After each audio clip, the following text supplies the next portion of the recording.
Café Jurídico, episodio 128, edición de verano.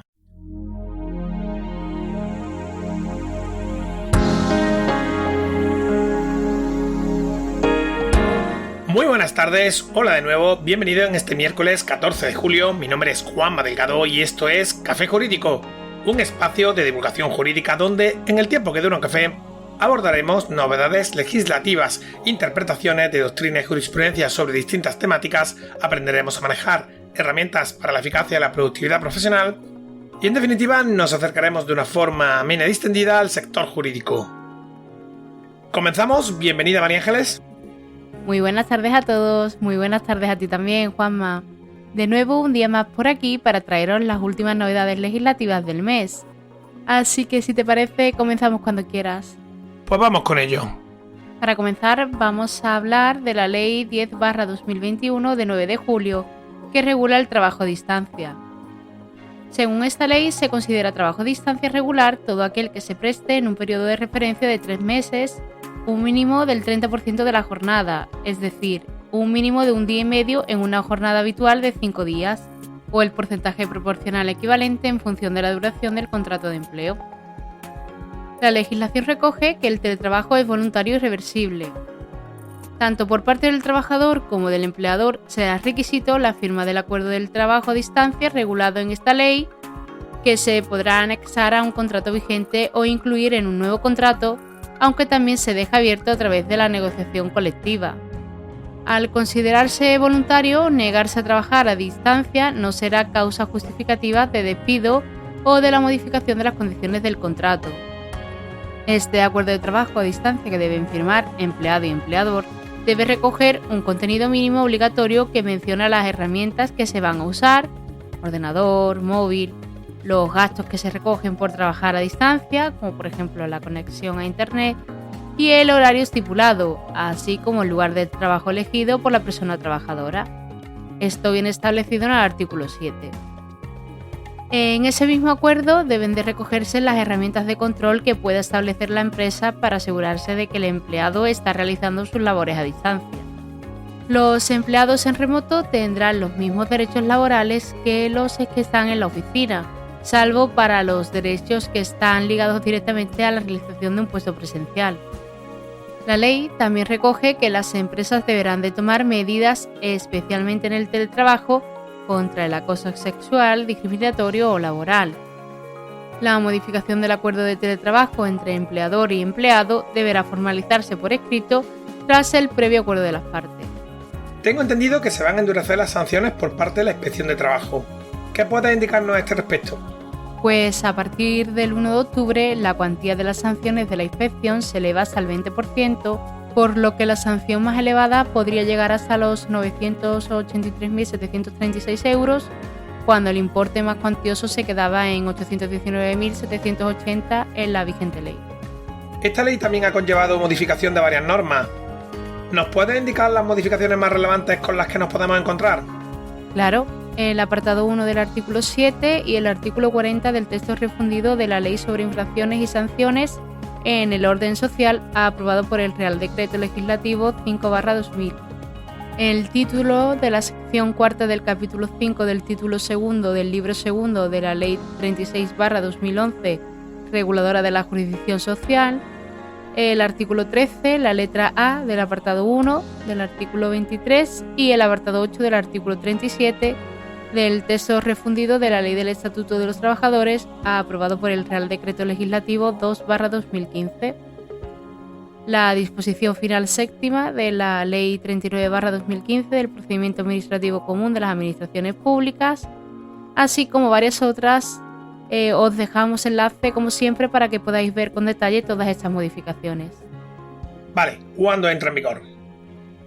La ley entra en vigor al día siguiente de su publicación en el BOE, a excepción del apartado 2 de la disposición final primera, que modifica el artículo 40 del texto refundido de la Ley sobre Infracciones y Sanciones en el orden social, que entrará en vigor el 1 de octubre de 2021.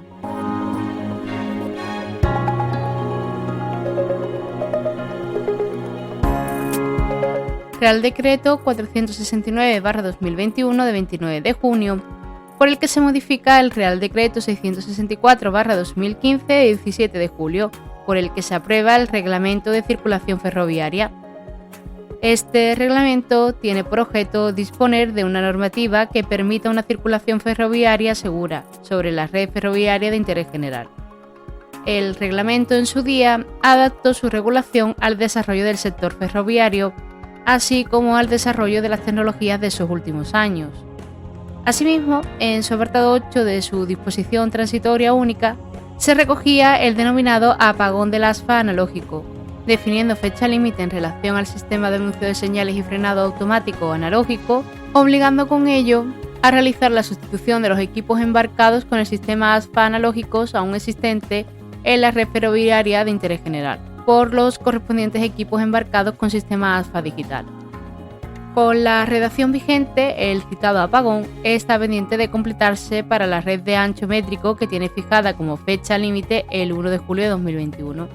Ante dicho plazo, las empresas operadoras y los fabricantes de los equipos requieren de un plazo adicional debido a diversas disfunciones para resolverlas y mejorar el funcionamiento. Por ello, y de cara a que las empresas operadoras puedan ir realizando el apagón de manera progresiva en líneas, vehículos o servicios, siendo conveniente aplazar la fecha final establecida en el Real Decreto para ajustarla mejor a la situación real, es por lo que se estima conveniente promover la modificación del apartado 8 de la disposición transitoria única del Real Decreto 664/2015 de 17 de julio, procediéndose en tal sentido a suprimir dicho párrafo, ya que el mismo hace referencia a un régimen transitorio en la circulación con el sistema ASFA analógico que finalizó el 30 de junio de 2020. ¿Y este Real Decreto cuándo entra en vigor, María Ángeles? Al día siguiente al de su publicación en el Boletín Oficial del Estado, esto es 1 de julio de 2021.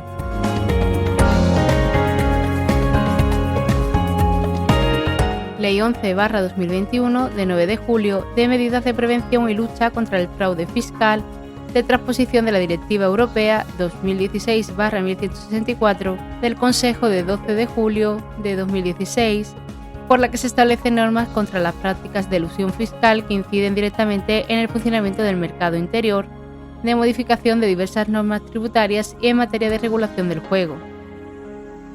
La presente ley se aprueba en aras de prevenir y luchar contra el fraude fiscal, así como combatir las nuevas formas de fraude debido a los nuevos modelos de negocios y la aparición de avances tecnológicos. Para ello es necesario las modificaciones legales, así como la exigencia de una estrategia integral dentro de un marco legal apropiado para dotar a la Administración tributaria de medios necesarios para optimizar resultados y para acercarla dentro del contexto económico al nivel de los países más avanzados, concentrando esfuerzos en el control de los contribuyentes con grandes patrimonios, así como sus entornos societarios y familiares, a fin de favorecer el correcto cumplimiento de sus obligaciones tributarias mediante la creación de una unidad central de coordinación de dichas actuaciones de control. Esta ley consta de 19 artículos y 6 disposiciones adicionales, 2 disposiciones transitorias y 7 disposiciones finales. Con esta ley antifraude se modifican diversas normas, principalmente en materia tributaria. Con ello, se quiere proceder a la incorporación del derecho de la Unión Europea al ordenamiento interno en el ámbito de las prácticas de elusión fiscal y, por otro lado, introducir cambios en la regulación dirigidos a asentar unos parámetros de justicia tributaria y facilitar las actuaciones tendentes a prevenir y luchar contra el fraude y la economía sumergida, reforzando el control tributario. María Ángeles, he oído que esta nueva ley de medidas de prevención y lucha contra el fraude fiscal incluye la transposición de la Directiva Europea 2016/1164 del Consejo de 12 de julio del 2016 de antielusión fiscal y también los ámbitos de la directiva concernientes a la transparencia fiscal internacional y a la imposición de salida o exit tax. ¿Qué nos puedes decir sobre todo esto? Como bien dices, esta directiva aborda diferentes ámbitos, en concreto el establecimiento de una norma general antiabuso, un nuevo régimen de transparencia fiscal internacional, el tratamiento de las denominadas asimetrías híbridas, la limitación de la deducibilidad de intereses y la regulación de la llamada imposición de salida. Con ello, lo que se quiere es garantizar el pago del impuesto allí donde se generen los beneficios y valor, reforzando la protección contra la planificación fiscal abusiva estableciendo con ello normas para evitar la erosión de las bases imponibles en el mercado interior y el traslado de beneficios fuera del mismo. Una de las novedades más relevantes en el ámbito del impuesto sobre sociedades es la modificación de la normativa de transparencia fiscal internacional, que supone la imputación a una empresa residente en territorio español de determinadas rentas obtenidas por una entidad participada, mayoritariamente que reside en el extranjero, cuando la imposición sobre esas rentas en el extranjero es notoriamente inferior a la que se hubiera producido en territorio español, imputación que se produce aunque las rentas no hayan sido efectivamente distribuidas. La imputación de rentas que se produce dentro del régimen de transparencia fiscal afecta no solamente a las obtenidas por entidades participadas por el contribuyente, sino también a las obtenidas por sus establecimientos permanentes en el extranjero e incluye los dividendos y participaciones en beneficios y las rentas derivadas de la transmisión. Además, se contienen en la directiva diversos tipos de rentas susceptibles de ser objeto de imputación en este régimen que no estaban recogidos hasta este momento en la ley española, tales como las derivadas de operaciones de arrendamientos financieros o de actividades de seguros, bancarias y otras actividades financieras. En cuanto al llamado impuesto de salida o exit tax, tiene como función garantizar que cuando un contribuyente traslade sus activos o su residencia fiscal fuera de la jurisdicción fiscal del Estado, dicho Estado grave el valor económico de cualquier plusvalía creada en su territorio, aun cuando la plusvalía en cuestión todavía no se haya realizado en el momento de la salida. En resumidas cuentas, la directiva lo que prevé es un derecho del contribuyente a fraccionar el pago del impuesto de salida a lo largo de 5 años, cuando el cambio de residencia se efectúe a otro Estado miembro o a un tercer país que sea parte en el Acuerdo sobre el Espacio Económico Europeo, estableciendo asimismo determinadas normas complementarias para el caso de que se solicite ese fraccionamiento. La normativa del impuesto sobre la renta de no residentes regula actualmente el supuesto de traslado de activos de extranjero desde un establecimiento permanente situado en territorio español, resultando necesario introducir en dicha norma, además de lo señalado anteriormente en relación con el fraccionamiento, un nuevo supuesto previsto de generación de un impuesto de salida para el caso de que se produzca un traslado, no de un elemento aislado, sino de la actividad realizada por el establecimiento permanente. En el impuesto sobre sociedades y en el impuesto sobre la renta de no residentes, cuando el traslado de activos haya sido objeto de una imposición de salida en un Estado miembro de la Unión Europea, el valor determinado por ese Estado miembro será aceptado como valor fiscal en España, salvo que no refleje el valor de mercado.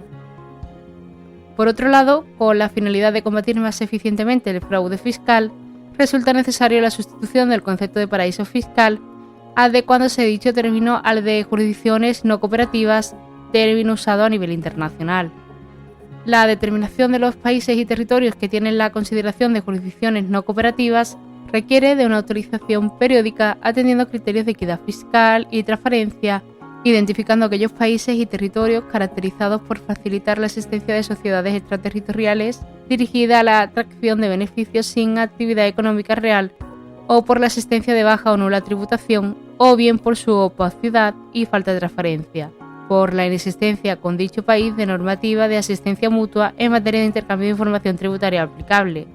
por la ausencia de un efectivo intercambio de información tributaria con España, o por los resultados de las evaluaciones sobre la efectividad de los intercambios de información con dichos países y territorios. Bueno, ¿y qué otras medidas se introducen con esta ley contra el fraude? En relación al impuesto de sociedades, se establecen requisitos adicionales para que las sociedades de inversión de capital variable puedan aplicar el tipo de gravamen del 1%. Con el propósito de reforzar dicho carácter colectivo, se establecen requisitos objetivos que deben cumplir los socios y socias para que sean computables a efecto de la aplicación del tipo de gravamen del 1%, de forma que se garantice que dichos socios y socias tengan un interés económico en la sociedad que se cuantificará en función de un importe determinado de la inversión.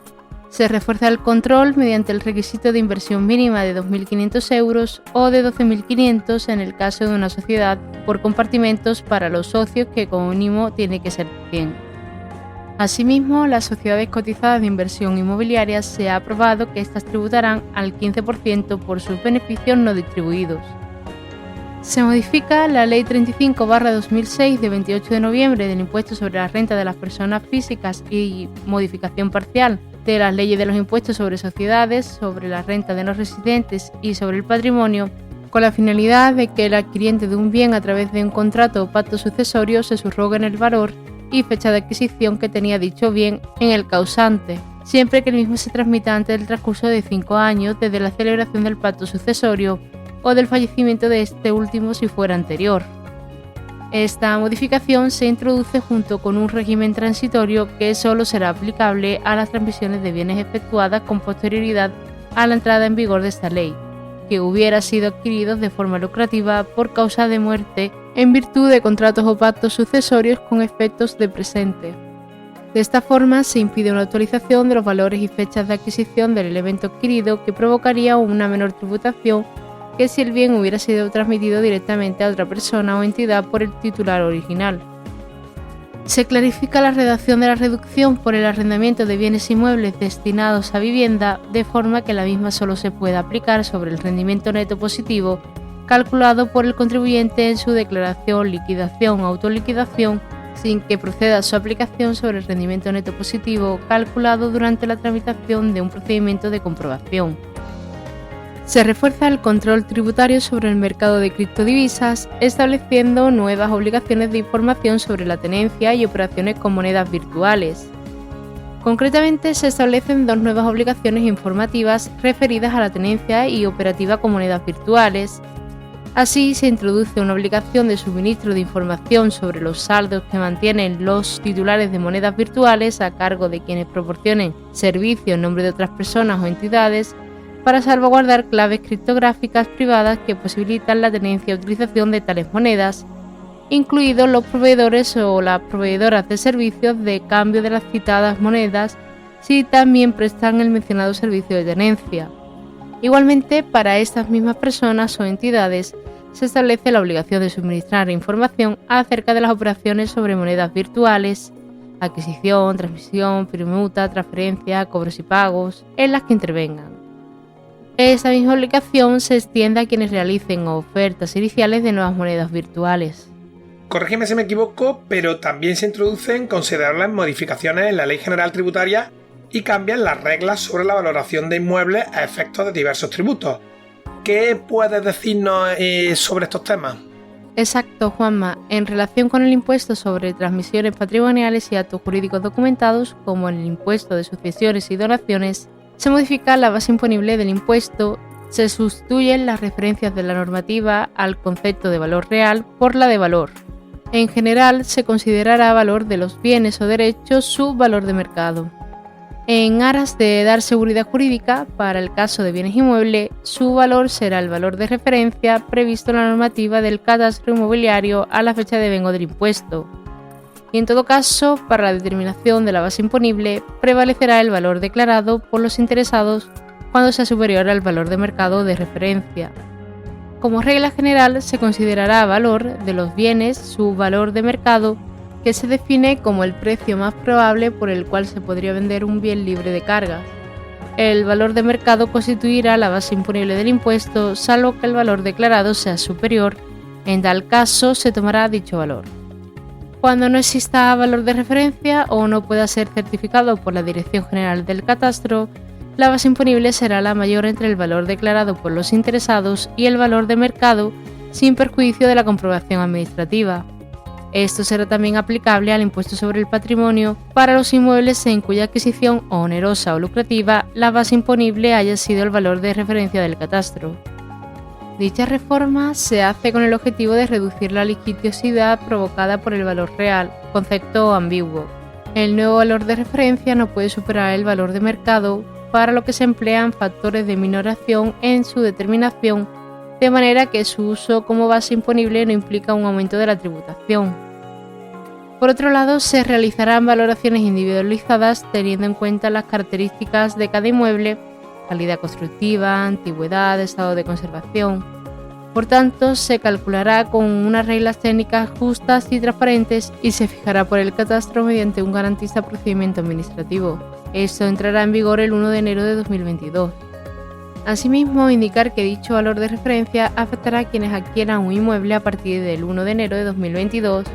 y a su vez tenga que tributar por el impuesto de transmisiones patrimoniales y actos jurídicos documentados o por el impuesto sobre sucesiones y donaciones, y solo podrá afectar al impuesto sobre el patrimonio en lo que se refiere a inmuebles adquiridos a partir de dicha fecha, en ningún caso al patrimonio persistente. En relación al impuesto sobre el valor añadido, se incorporan modificaciones actualizándose el supuesto de responsabilidad subsidiaria de pago del impuesto, definido para los agentes de aduana, que ahora será de aplicación a las personas o entidades que actúen en nombre y por cuenta del importador. Y se extiende el supuesto de responsabilidad subsidiaria del pago de la deuda tributaria que alcanza a quien ostente la titularidad de los depósitos fiscales distintos de los aduaneros correspondientes a la salida o abandono de los bienes de estos depósitos a los bienes objeto de impuestos especiales, excluidos hasta la fecha para evitar que los beneficios del régimen se utilicen de forma fraudulenta para realizar compras exentas del impuesto sobre el valor añadido con devengo del impuesto a la salida pero sin ingreso del mismo ante la hacienda pública. Se introduce una nueva obligación formal consistente en que los sistemas informáticos o electrónicos que soporten los procesos contables o de gestión empresarial se ajusten a ciertos requisitos que garanticen la integridad, conservación, accesibilidad, legibilidad, trazabilidad e inalterabilidad de los registros, requisitos cuya especificación técnica puede ser objeto de desarrollo reglamentario, incluyendo la posibilidad de someterlo a certificación, prohibiéndose la producción, tenencia o comercialización del denominado software de doble uso, donde se emplean programas informáticos que permiten manipular la contabilidad y que pueden ser usados por empresas infractoras para ocultar parte de su actividad. Por ello, y en concordancia con dicha regulación, se establece un régimen sancionador específico derivado de la mera producción de estos sistemas o programas o la tenencia de los mismos sin la adecuada certificación, siendo que la mayoría de las sanciones previstas oscilan entre los 50.000 y los 150.000 euros por cada ejercicio económico. Se introduce diversos cambios en el régimen de la lista de deudores tributarios. Se rebaja de 1 millón de euros a 600.000 el umbral de deuda con Hacienda que conlleva aparecer en el listado de deudores. Además, se incluye en esa lista de deudores a los responsables solidarios. Por otra parte, se aclara que el periodo en el que se deben satisfacer las deudas y sanciones tributarias para que no se consideren a los efectos de la inclusión en la lista es el plazo reglamentario del ingreso en periodo voluntario determinado por la norma, sin que dicho periodo voluntario originario pueda venir alargado, por ejemplo, por solicitudes de aplazamiento o fraccionamiento presentadas en dicho plazo voluntario originario. A estos efectos se entenderá como periodo voluntario de pago original de la deuda el periodo voluntario de pago inicial, con independencia de las actuaciones que hubiera podido realizar el deudor o la deudora principal o de las vicisitudes por las que pudiera atravesar la deuda tributaria. Razones de justicia tributaria y el fomento de los ingresos voluntarios de las deudas y sanciones tributarias aconsejan permitir al deudor o deudora, incluido o incluida en principio en el listado en la fecha general de referencia, 31 de diciembre, que pueda ser excluido del listado siempre que se haya efectuado el cobro íntegro de las deudas y sanciones tributarias que hubieran determinado la inclusión en el listado. A tales efectos se tendrán en cuenta los pagos efectuados hasta la finalización del periodo de alegaciones posterior a la comunicación de la inclusión en el listado.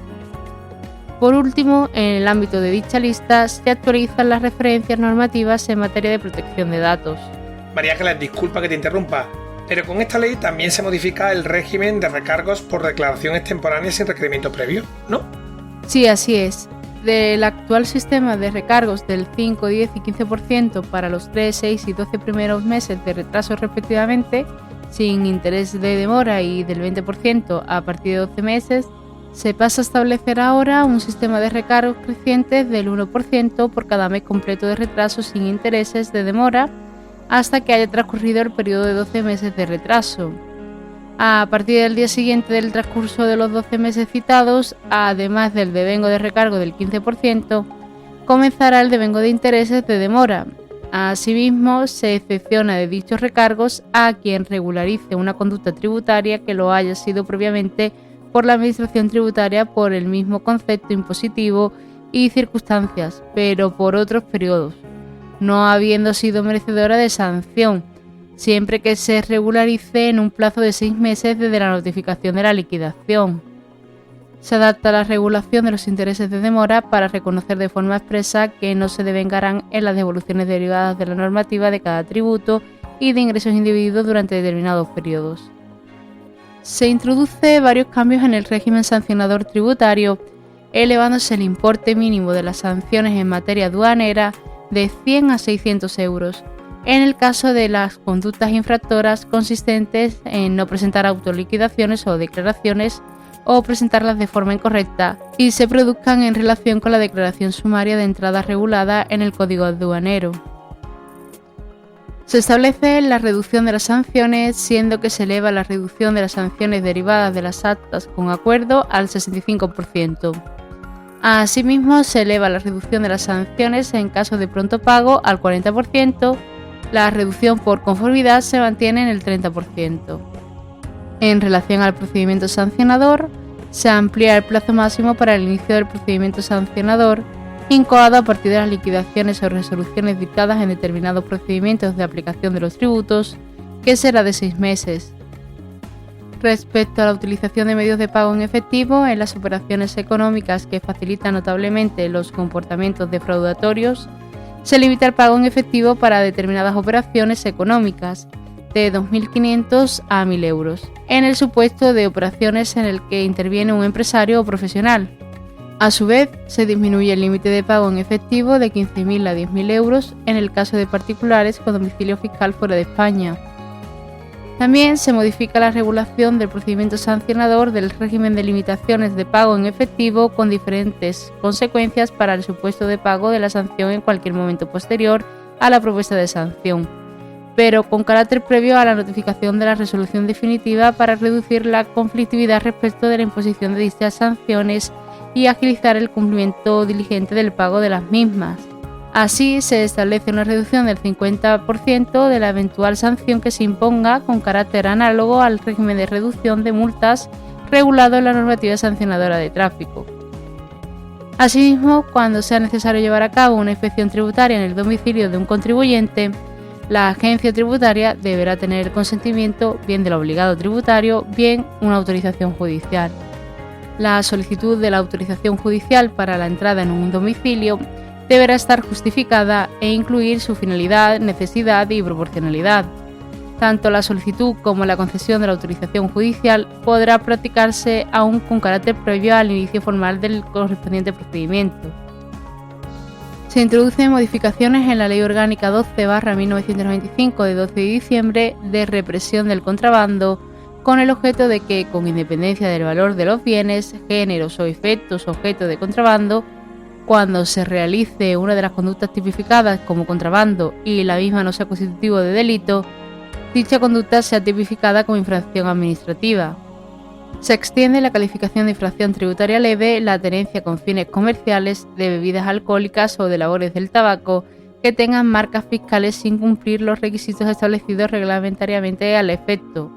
Además, por motivos de seguridad jurídica, se explicita que dichas infracciones se pueden apreciar cuando concurra una conducta culposa con cualquier grado de negligencia. Se incluyen medidas para reforzar el control de los operadores de juego que deberán colaborar en la lucha contra el fraude, habilitándose mecanismos para luchar contra la manipulación de las competiciones deportivas y combatir el fraude que pueden producirse en las apuestas deportivas.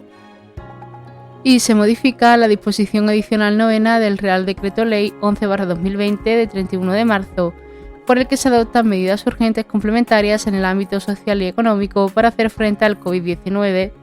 que establece una medida de suspensión temporal de los plazos de prescripción de acciones y derechos previstos en la norma tributaria, limitando los efectos de esta medida a aquellos plazos de prescripción que, sin tener en cuenta dicha suspensión, finalicen antes del 1 de julio de 2021. Perfecto, ¿cuándo entra en vigor? Al día siguiente de su publicación en el Boletín Oficial del Estado, esto es 11 de julio de 2021. Los apartados 4 y 21 del artículo 13 y la disposición adicional segunda entrarán en vigor transcurrido el plazo de 3 meses desde la entrada en vigor de esta ley. Los apartados 1, 3, 4, 5 y 7 del artículo 1 y el artículo 2 tendrán efectos para los periodos impositivos que se inicien a partir del 1 de enero de 2021. Los apartados 5 y 7 del artículo 3 y la disposición adicional primera tendrán efectos desde el 1 de enero de 2022. Los apartados 1, 2, 3, 4 y 6 del artículo 3 tendrán efectos desde la entrada en vigor de esta ley y los apartados 2 y 6 del artículo 1 tendrán efectos para los periodos impositivos que se inicien a partir del 1 de enero de 2022. ¿Algo más, María Ángeles? Pues Juanma, de momento por mi parte eso es todo. Nos vemos de nuevo próximamente. Pues nos despedimos ya por hoy, no sin antes recordar a toda nuestra audiencia que desde nuestra página web cafejurídico.es pueden acceder a todos los episodios que hemos emitido hasta la fecha, escucharlos por series temáticas y por supuesto enviarnos dudas legales, pedir que tratemos un asunto concreto o mandarnos tu opinión.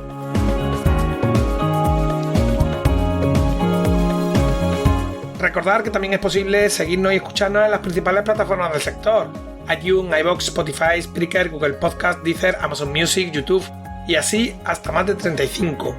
¿Nos escuchas de donde nos escuches? Suscríbete. Durante el verano seguimos emitiendo programa todos los miércoles a las 4:30 de la tarde.